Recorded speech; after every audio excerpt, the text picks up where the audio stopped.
We're very excited to be here to talk about broadband and economic development. About 8 years ago, some of the mayors and the village managers in the southern suburbs were looking at our overall economic development strategy.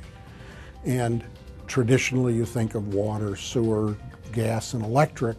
We knew that broadband would be an important part of economic development in the southern suburbs. In the case of a lot of municipalities and cities,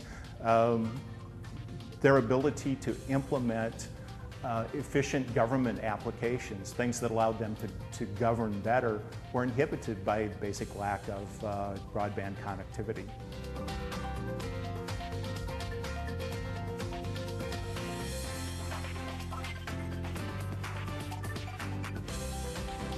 We expect that by the end of this year, the construction on those laterals will be complete.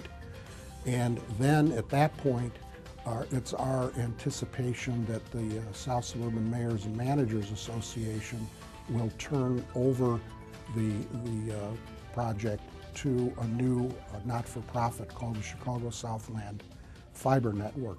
SSMMA is not in the fiber operations business, so what they've done is established a separate 501c3 called Chicago Southland Fiber Network.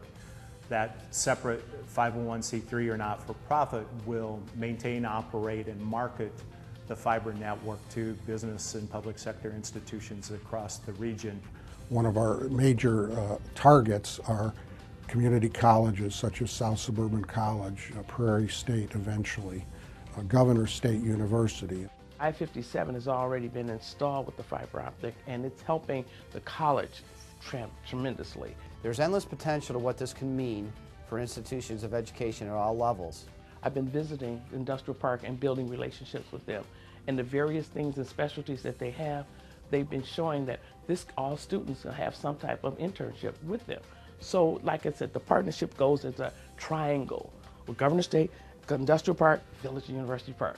You could build a medical training campus, you could have ancillary services here that are all going to benefit by having the fiber network. We depend entirely on internet access for our personal lives any longer. When you move to the industrial and business side of this, the impact of having good broadband connectivity is even greater because it allows full participation in that larger industrial environment. So now the part of the project is we're laying what we're calling laterals to connect into the communities. And I think at this point we have 12 or 14 communities that will be a part of the initial build. The kind of newer companies are requiring this kind of extra fiber in order to accomplish a couple of tasks. Manufacturing companies are sending more complicated files around the world that need broadband.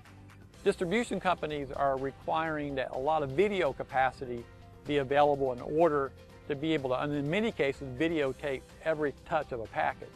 So by being able to add broadband to our assets, we think we're creating a compelling case for our companies to expand and other companies to look to come to our region. We are particularly trying to attract data centers. We think this type of redundant service that we can provide now, and also given our distance from Chicago, that we have a compelling case for a data center company to come here and develop. Broadband facilitates a whole lot of activity. If you don't need to be there in person, broadband connectivity allows you to provide a video teleconference where you feel like you're sitting in the same room. We need to be able to bring in shows where people come in from all over, not only the United States, but now all over the world. And if they're not going to be able to fly here, they need to get here through technology. Whether it's to be able to hear a pin drop on the other end, or for the public safety organizations to be able to communicate better if a disaster happens, all fall under kind of that same umbrella. They have cameras nowadays on all of the traffic lights, and actually if you have the ability to tap into those, you can see what's going on live. Say there's an accident, you'd be able to capture that, and eventually you'd be able to send it into the field units so they would know what was going on prior to them ever getting on the scene. There's great possibilities for economic development because we have the groundwork laid. Now it's up to the developers to come in and make use of it. We're just excited. We know that this is critical for our economic future.